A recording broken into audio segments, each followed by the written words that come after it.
Coming up, a Hall of Fame songwriter tells us the story of working with simply one of the greatest artists in rock and roll history. His unforgettable voice has electrified everybody from Elvis to Bob Dylan. Now, he passed away in 1988, but in this upcoming mini documentary, we get some wonderful insight into his essence. Next on Professor of Rock. Hey music junkies, Professor of Rock, always here to celebrate the greatest artists and the greatest songs of all time. You know, if you've ever stood in line forever at the merch booth at a concert to get that t-shirt, you're gonna dig this channel. Make sure that you subscribe below so that you never miss out on our daily content, the stories of the song straight from the artist. Also have a look at our Patreon to see more content there. That helps our mission of curating this music history. You know, we have a very special episode of Professor of Rock today. I'm excited about it. We have the story behind a song, but most of all, the story behind an amazing encounter with one of the legendary founding fathers of rock and roll, the great Roy Orbison.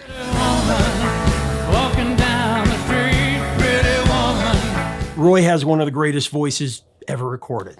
Just a couple of things to put it all in perspective. He was Elvis Presley's favorite singer. Bob Dylan felt the same way. Now, Bob Dylan related in his book Chronicles, which you have to read, it's amazing. I quote, "I was always fishing for something on the radio. Just like trains and bells, it was part of the soundtrack of my life. I moved the dial up and down, and Roy Orbison's voice came blasting out of the small speakers. His new song, Runnin' Scared, exploded into the room. Running Scared. Orbison, though, transcended all the genres, folk, country, rock and roll, or just about anything. His stuff mixed all the styles and some that hadn't even been invented yet. He could sound mean and nasty on one line and then sing in a falsetto voice like Frankie Valli in the very next. With Roy, you didn't know if you were listening to a mariachi or opera. He kept you on your toes. With him, it was all about fat and blood. He sounded like he was singing from an Olympian mountaintop, and he meant business. One of his previous songs, Ooby Dooby, was deceptively simple.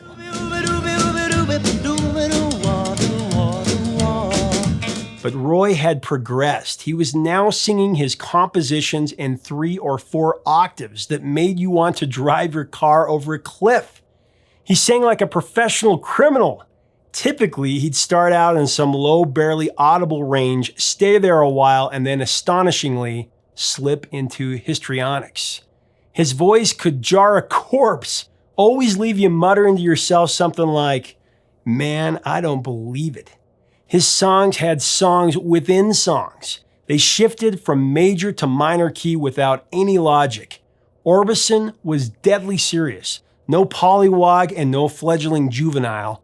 There wasn't anything else on the radio like him. End of quote. Man, Bob Dylan nailed it. That's exactly how it is.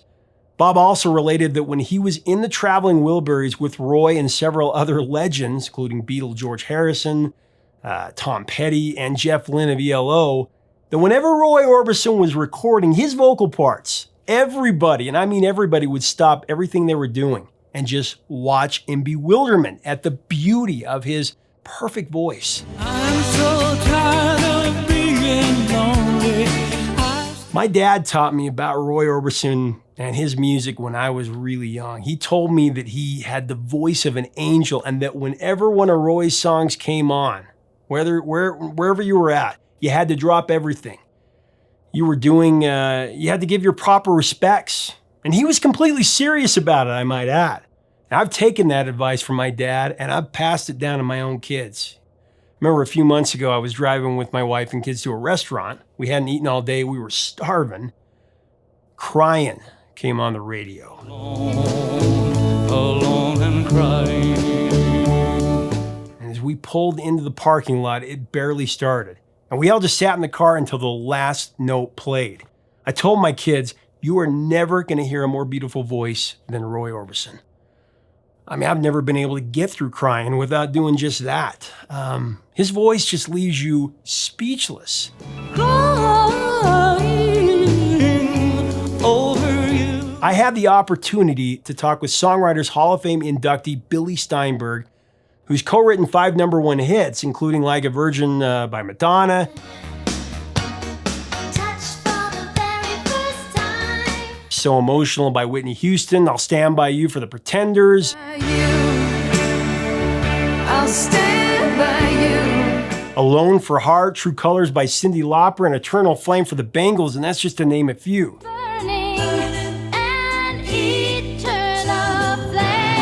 I love Billy Steinberg. He's such a great guy. He wrote a song with Roy Orbison in mind and was able to meet his hero. What follows is a story from Billy Steinberg about meeting his hero and actually working with Roy Orbison on the song that he wrote for him, and how the song became a big hit.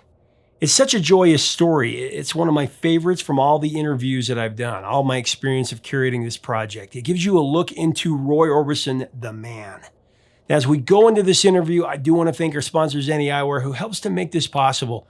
They're my favorite glasses ever. When you go to Zenni.com, you can customize your eyewear with a prescription lens or a non-prescription lens if you just want the chic look or a vibrant color or a particular style of lens. Check it out today. Here is Billy Steinberg with the story. I had to escape. The city was sticky and cruel. Tell us the story, the Roy Orbison story. I used to commute a lot between the Coachella Valley and Los Angeles. So I think the concept of the song, I Drove All Night, had something to do with that, driving back and forth. And I always loved the first line of that song. It has a little poetry to it. It says, I had to escape.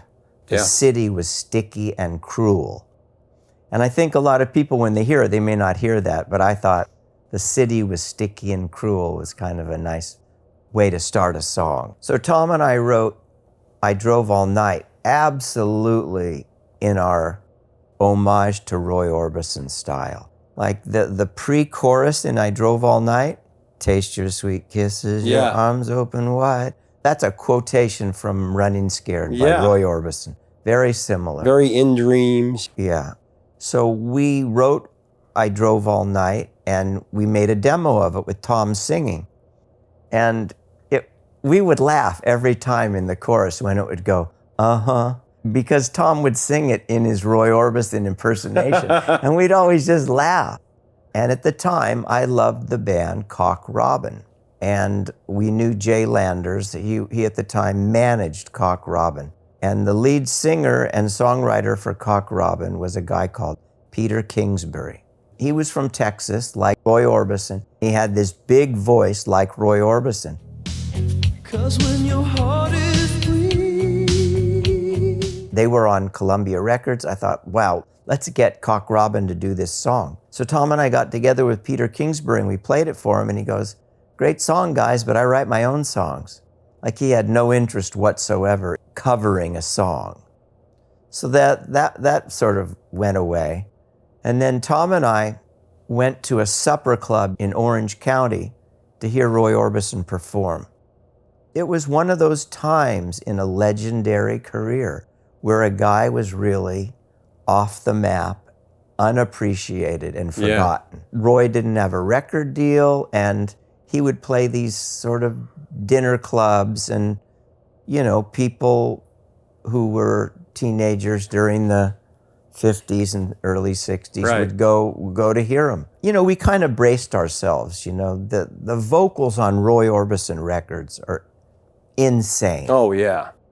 Elvis Presley used to say that Roy Orbison was his favorite singer. So Tom and I sort of thought, well, how's Roy gonna get up on stage and sing Crying and It's Over and In Dreams and sing them with that same feeling? But a band came on stage and with background singers, and the girls started singing dum dum dum dum dee doo dum dum dum dum dee doo. And then Roy came out and sang every one of his hits, if possible, better than the record. He never lost it even up to his death. I mean, he could still nail it every time. He was insane.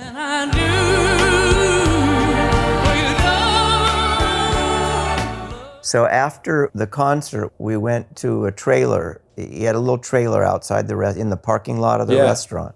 We said, we were current hit songwriters and we love Roy, and we made arrangements for Roy to come over to Tom's house and put a vocal on the demo for I Drove All Night.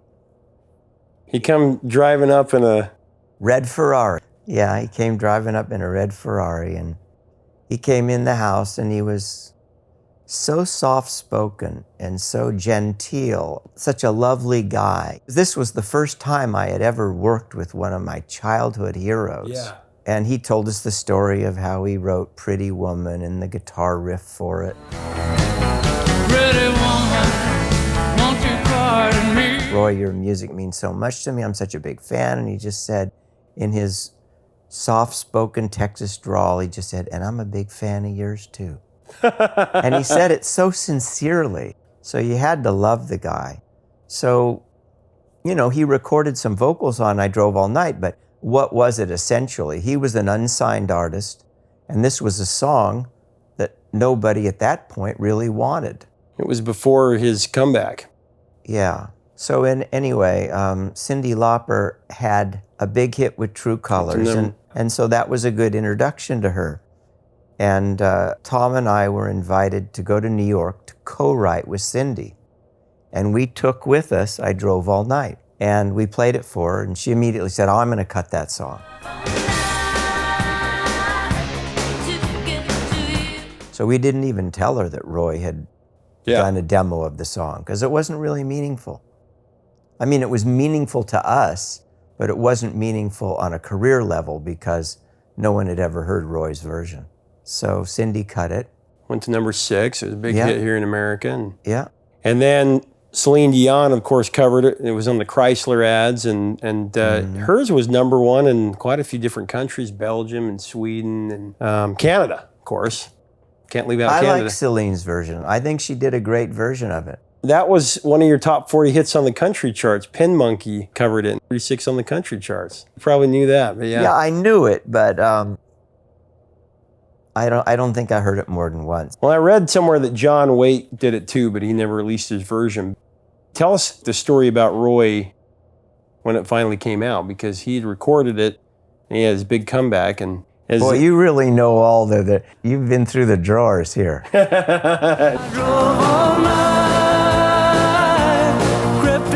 Cyndi had a top 6 song with I Drove All Night. A couple years went by, and Roy Orbison, his career had a great resurgence, and he worked very well with Jeff Lynne from Electric Light Orchestra, and Roy was signed to Virgin Records. The Roy Orbison comeback with the song You Got It happened, and Roy joined up with the Superheroes and Traveling Wilburys. Everybody's got somebody to leave. And that happened, and tragically, Roy passed away. It occurred to me that his record company might be interested to hear Roy's version of I Drove All Night. I called a fellow named Jordan Harris, who was an A&R guy at Virgin Records, and I told him about it, and I sent it over to him, and he loved it. And he passed it along to Jeff Lynne, who took the 2 vocal takes that we did with Roy, and he reconstructed a track around it, and that's how we got the Roy Orbison record. Well, that must have been just a magical experience when you spent that time and heard him singing your song. I told you a moment ago about how when Tom would sing the demo and he'd go, yeah, we would laugh because it just felt like, doing a Roy Orbison impersonation. And then there we were in Tom's living room with headphones on, and it's Tom and me and Roy Orbison. And the track's in our ears, and we're hearing it, and Roy's singing along, and then Roy goes, yeah. About you when the night is cold and dark, yeah. And Tom and I looked at each other, and it was like lightning. It was like everything that you live for as a music lover and a songwriter was sort of encapsulated in that moment. That you write something completely as a tribute to your hero, and then there's your hero actually doing it. And it just was magic. Now, Billy's co-writing partner on those hits was Tom Kelly. They're two of the most respected writers in the business, I can tell you. I've heard their names come up dozens of times in the interviews that I've done. Everyone just has a great respect for them, as do I. Leave us a comment about this great song and about the great Roy Orbison. What is your favorite Roy Orbison song and why? What are your memories of his music? If you like our content, we do invite you to be a full-time part of Professor of Rock by subscribing below. Check out our other options, Patreon. Help us keep the music alive. I can't tell you how important it is. It's very important. Until next time, 3 chords and the truth, my friend.